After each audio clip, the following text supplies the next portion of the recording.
Hey everybody, it's Shelby Hartman, DoubleBlind's editor-in-chief, and I'm here to talk to you today about LSD.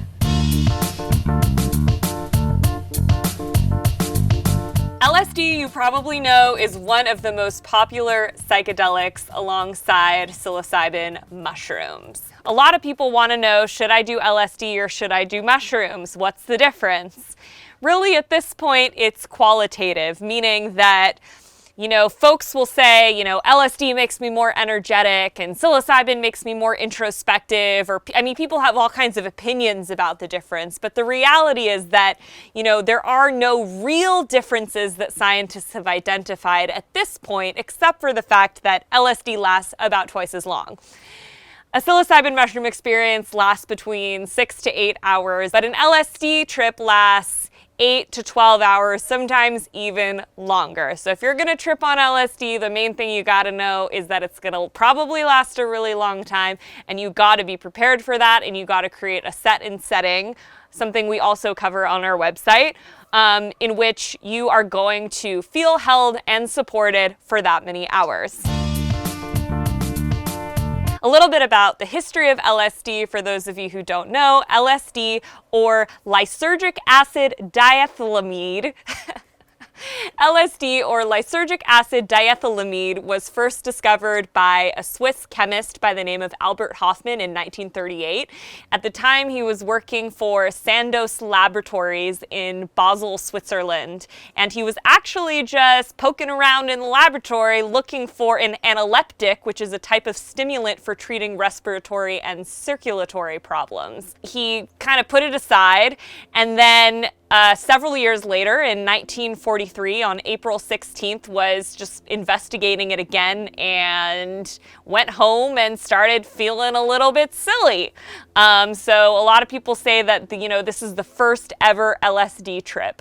3 days later, on April 19th, he decided to take more LSD, but this time intentionally, marking what psychonauts around the world celebrate as Bicycle Day, because he took some LSD, 250 micrograms, and he got on his bike and things started getting real trippy. Between 1950 and 1965, 40,000 patients were treated with LSD made by Sandoz. At the time, they were calling it DELSID. And, researchers were investigating LSD at the time for all kinds of things. For OCD, for autism, for alcoholism, for depression. LSD at the time was already showing promise for so many of the indications that we are investigating psychedelics for today. Today, we're not seeing as much research into LSD. We're seeing a lot more research into psilocybin mushrooms at Johns Hopkins University, NYU, Imperial College of London, and other prominent institutions. And like I said before, it's really for no reason other than the fact that mushrooms last less time, and so it just takes less resources on the part of researchers to sit with and take care of and support a clinical trial subject for 6 to 8 hours as opposed to 8 to 12. In the early 1950s, the CIA actually purchased hundreds of thousands of dollars worth of LSD to explore whether it could be used as a mechanism for mind control. That's really creepy to think about. And then throughout the 1960s, as many people know, LSD kind of seeped out into the counterculture and really fueled the anti-war movement, the gay rights movement. Really just sort of the radical free thinking that is associated with the 1960s. And in 1970, Richard Nixon, in response, declared drugs public enemy number one and signed the Controlled Substances Act into law, banning most of the popular psychedelics at the time, including LSD. Now, don't worry, we're going to get to how you take LSD soon enough. Also, if you want to go even deeper into your journey with psychedelics, we highly recommend you check out our course called Using Psychedelics for Growth, which will give you all the skills that you need to embark on a safe, deep, intentional journey with psychedelics. You can check that out at doubleblindmag.com. But a little bit more about the history first and why LSD is such a potent medicine.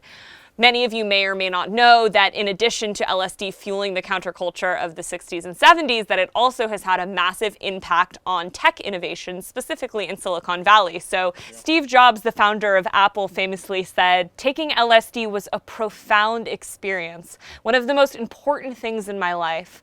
LSD shows you that there's another side to the coin and you can't remember it when it wears off, but you know it. It reinforced my sense of what was important, creating great things instead of making money, putting things back into the stream of history and of human consciousness as much as I could." Today, 1 in 10 people in the United States, in other words, 10% of the American population, has actually reported to have taken LSD at some point in their life. So it may seem like it's just this radical sort of like counterculture thing that's happening with psychedelics, but actually like a really significant percentage of the American population has tripped at some point in their life. So what are all the different ways you can take LSD? Most commonly, you're going to find LSD on a blotter paper. A blotter paper is essentially a square of paper that is perforated and oftentimes has all kinds of trippy, fun designs on it. And each blotter paper typically contains 100 tabs of acid or 100 doses. But other ways you might find LSD include liquid acid. Sometimes you'll just find acid in a dropper bottle or a tincture bottle. And other times as well, you'll find it on a sugar cube. Folks will just drop the liquid acid onto a sugar cube and you can buy it that way or you can do that yourself. One thing I'll definitely mention about acid, if you're choosing to do it at home, is that you should consider testing your acid to make sure that it's not adulterated. We've partnered with Dance Safe, a long-time nonprofit in the psychedelic space, to sell LSD testing kits. They're not that expensive and they're really easy to use. So what is LSD and how does it work? Well, LSD is a tryptamine, which means LSD is a naturally occurring alkaloid that is found in a variety of forms, both plants and animals. Many people who use acid experience heightened or altered experiences regarding their surroundings. They have visions, they hallucinate, they have dilated pupils. My pupils always get ginormous when I'm on LSD. Increased blood pressure and body temperature. It's really hard to explain what it feels like to be on LSD. It's kind of like trying to explain to someone what being in love is like if you've never been in love before. But one thing you can definitely count on is that time is going to be extremely distorted, and space might be distorted as well. So it's kind of tripping 101, and we get into this again more in our course on psychedelics, which you can check out on our website. But the number one thing you want to do when you start tripping is look at the clock. Make sure you know what time it is. And again, bear in mind that LSD lasts about 8 to 12 hours and sometimes even longer, because midway through or even, 2 or 3 hours in, you might be thinking, wow, it's been an eternity. Like, I really must be coming towards the tail end of this experience, right? And you'll look at the clock and you will be absolutely amazed. You really just, you gotta hang in there if that happens. If you look at the clock and you're like, oh my God, it's only been 2 hours, we have 10 more hours of this. As much as time can slow down, time can also be extremely accelerated. And so it's good to be aware of what time you started tripping, just so you can kind of get a sense of, all right, it's been about 4 or 5 hours, I'm probably peaking, I don't think it's going to get significantly more intense than this, or, oh, it's been, 7 to 8 hours, I'm probably kind of coming down at this point, just to give you peace of mind. But don't pay such close attention to the clock that you're sort of obsessing about it, because that can really take you out of the experience, especially if you are tripping for healing or growth and you're really trying to go inward. Other things that can happen, hallucinations for sure. An average dose of LSD is, minimum 20 micrograms, usually between 20 and 80 micrograms, and an average tab of acid, which is usually how you're going to be taking it. An average tab of acid, which is usually how you're going to be taking it, is around 100 micrograms. So if you've never tripped before, definitely recommend starting with half a tab. Just cut the tab in half and keep the other half somewhere where you know where it is, so that if you're 4 hours in or something like that and the experience isn't as strong as you want it to be, you can always go back and take that other half. But you don't want to be in an experience where the trip is just way more than you feel that you can handle if you aren't really familiar with LSD and how it makes you feel. So I mentioned before that LSD can definitely give you visions. Obviously, if you have seen, any of the sort of videos put out by the Beatles or any of the sort of anything on YouTube about what an acid hallucination can look like. You've probably seen melting walls and things kind of caving in and visual swirly patterns. I would say that if you take a milder dose of LSD and you're not having a very strong experience, you may or may not get visuals. You probably will, but it's probably going to just be distortions of what's going on in your environment. So, for example, if you're looking at the ground and it's checker patterned, you might kind of see the lines and the checkers going back and forth and across each other and blurring. Or if you're looking at a patterned wall, you might see the patterns kind of moving and swirling. But unless you're really tripping on LSD, you're not going to see something that just flat out isn't there, like a figure that just isn't there at all. That only happened to me once, and it was really crazy. I saw God emerging from the ceiling. That only happened to me once, that I saw something that flat out wasn't there, and it was really crazy. I was with my friend, and I was just staring up at the ceiling in awe. Acid can definitely be a lot of fun, and as I've mentioned in our other videos at DoubleBlind, we are definitely not about creating hierarchies in which we say certain ways of doing drugs are more legitimate than other ways of doing drugs. I think that it's wonderful to do acid or shrooms with people you care about and to just have a bonding, fun, sort of frivolous experience. But if you are in a place in your life where you feel like things aren't going so well for you, or you've never tripped before, or you're struggling with some kind of diagnosed mental health condition, whether it be treatment-resistant depression or post-traumatic stress disorder, or you know that you have a history of trauma, you definitely want to be really careful and intentional about how you do these things, because it can open up all kinds of wounds for you, things living in your unconscious, and it can be an incredibly healing process. And obviously we've seen that, in rigorous clinical trials, that,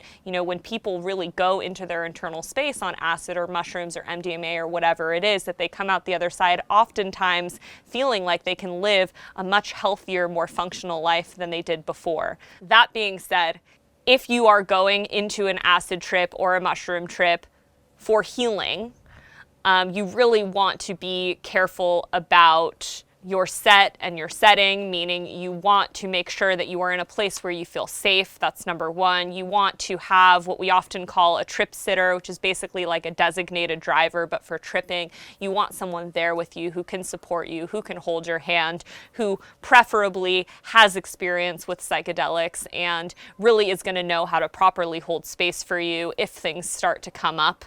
And, if you, like I said, if you have a really serious diagnosed mental health condition, I wouldn't even necessarily recommend that you trip at home with a trip sitter or someone that you love. I might consider, seeing a psychedelic integration therapist and someone who really has professional training in helping people prepare for their psychedelic experiences and exploring whether this is something that you are ready for, and really getting all of the tools necessary to do it safely, whether that is with a therapist or at a legal retreat center abroad or in a clinical trial. Again, more information on that in our course, but I just always have to say that because it's really important. Bear in mind too that acid, since 1970, has been a Schedule I substance in the United States on the Controlled Substances Act, which means it is federally prohibited everywhere. There has been some movement, as you guys have probably heard, around the decriminalization of psychedelic drugs. Unfortunately, those initiatives called Decriminalize Nature, which have now passed in Washington, D.C., Ann Arbor, Santa Cruz, and Oakland, do not include acid because they only decriminalize naturally occurring psychedelics, meaning psychedelics that come out of the earth, like psilocybin mushrooms, iboga, mescaline, San Pedro, etc. So the only place in the country now that has a decriminalization measure that includes LSD is Oregon. Just in November, they decriminalized all drugs.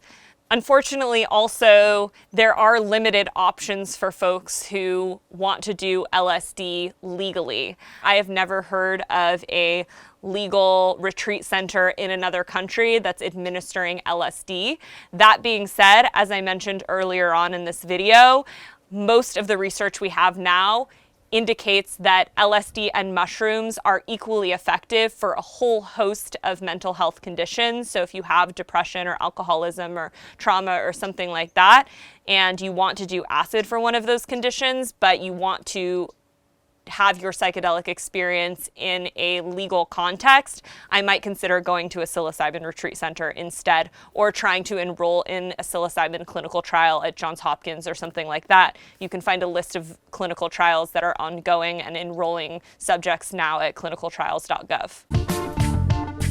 The last thing I'll say, although we don't have time to get into this too much in this video, is that you've probably heard microdosing LSD is growing in popularity.